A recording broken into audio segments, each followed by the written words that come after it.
Citadel Sable Island. Thank you very much, Madam Speaker. I actually will just quickly start off with some context behind this, because the late debate motion actually reads, whereas renters at the Scotian building in Halifax spent more than 2 weeks in the dark without power, too afraid to go to the Residential Tenancies Board for help because they knew their landlord could retaliate by not renewing their fixed-term leases. And whereas we know this is not a one-off and that there are Nova Scotians all the way from Yarmouth to Sydney living in fear of eviction every day, and whereas instead of working to ease the fear of tenants, this government has consistently worked to make tenants more vulnerable by speeding up evictions and letting the cost of rent spiral out of control. And so order, just so that way everybody kind of knows the rules. I'm to read the last paragraph and not the whole thing. No, I'm just putting that out there. I recognize the honourable member for Halifax Citadel Sable Island. So therefore, be it resolved that this government recognizes and puts an end to the abuse of fixed-term leases in the province. So, as you know, in early September in my riding, I first became aware of there being a problem in an aging building because I actually got an anonymous email from someone who had created an email account that said nervous tenant and said, I live at the Scotian building and we haven't had power for more than a week. I then heard from somebody's coworker who said their coworker was too scared to reach out for fear of retaliation, but this is what was happening. And so very quickly, my office became involved to understand what was happening. And I always say that there's lots of things that have surprised me about being an MLA and being in this legislature. And this was another time that actually surprised me. So here was an incident, a flood, a fire, something happened in a building. Anyone can imagine that that can happen at any time. We can anticipate these situations. And when something goes wrong, government should be there to help Nova Scotians, not just point them to an already overwhelmed and backlogged residential tenancy system. So when I first became aware of this problem, it seemed to me that we would all want to jump in and help.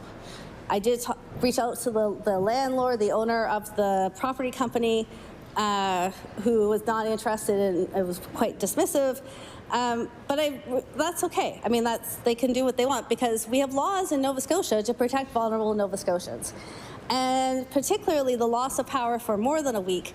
I mean, when we have hurricanes, when we have forest fires, when we have things that happen, immediately Nova Scotians want to jump in to help. So I wanted to reach out to the minister responsible for residential tenancies to say, surely this is a violation under residential tenancies. And what I have to tell you is that from the time that I found out about the lack of power on day 8, it actually continued for a whole other week, where folks were left in the dark. They were not able to store or prepare food. There were a number of elderly people who had medical devices that they could not charge, right? They couldn't charge them.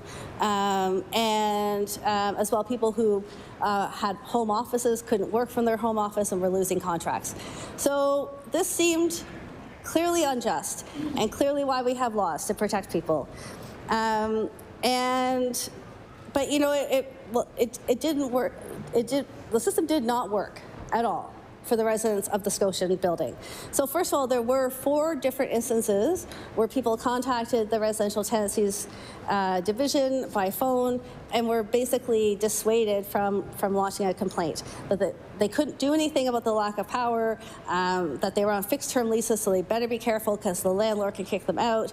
And it was only after contact with the minister, the minister's office, that I encouraged a couple of people who were already planning on leaving, frankly, who were sort of done with the situation, to file complaints. And I was assured that once they were filed, they would be dealt with quickly. And as far as I know, no one has had any resolution for that. The property company only signs fixed-term leases. And so as we heard earlier today, one tenant, and I have sort of a direct letter from them,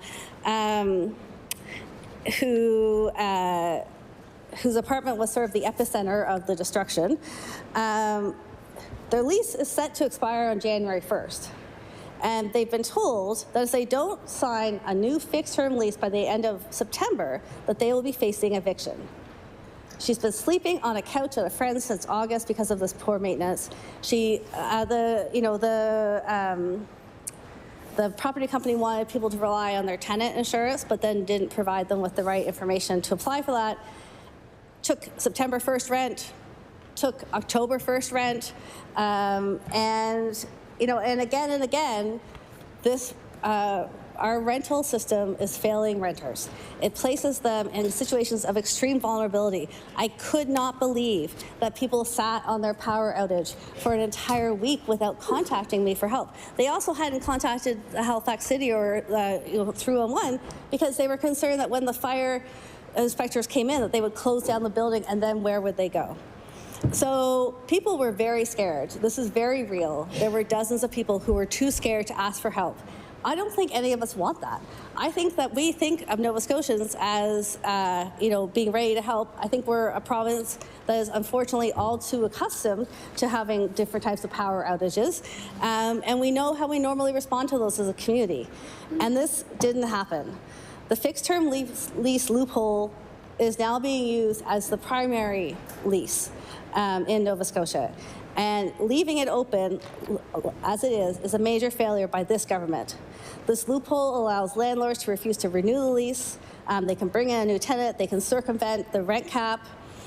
People lose their homes year after year. And certainly in my riding, I've talked to people who, through like a 4-year undergraduate degree or in other circumstances have moved like dozens of times because they keep ending up in fixed term leases and the landlord keeps moving them on because the market was they were still able to charge more rent.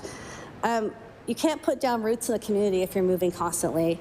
It's not fair to people if they're trying to create a home for their family, and it gets around the rent cap. So if we're really only supposed to have rents increasing by 5%, but the statistics show otherwise.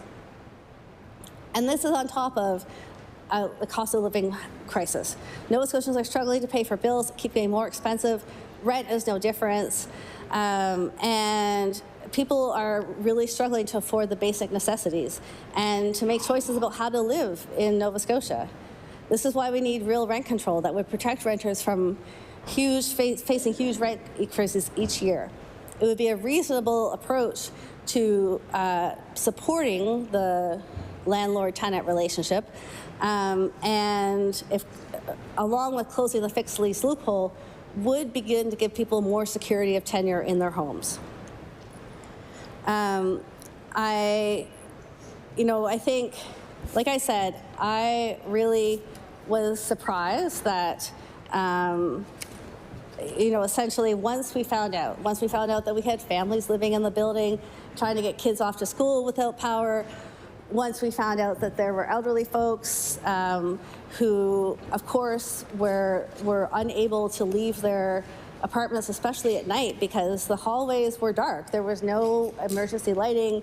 There were, debris and cables all through the hallways. I truly thought that this is why we have a government, and was to protect people in this kind of situation. And it was deeply disappointing day after day to have to connect with folks and find out that there was no change, that they were still living in the dark, and that people were not being able to access easily any help. The fixed term lease loophole is being abused, and I don't, I'm sure you all have stories about people who live in your ridings who are living very tenuous lives as renters. And that's not the way it's supposed to be. This idea of fixing the housing crisis, part of that comes from stabilizing people's living environments and living spaces. Under the current, we also don't have enforcement. So under the current system, residential tenancies can find landlords in the wrong, but then they can't do anything about it. And I think this was also part of the reason why lots of folks who were living through the Scotian were like, I don't know what I'm supposed to do here, and what's the value of it anyways. The onus is then on the renter to go to small claims court to use their own time and money fighting this injustice. So we need a system that can enforce the Residential Tenancies Act. The government has refused to build that, and we don't know why. And that's something that both renters and landlords want. This government loves to talk about balance. But a great way to bring some balance to the system would be to ending the fixed term lease loophole, ensuring that there's a residential enforcement unit, and bringing in real rent control.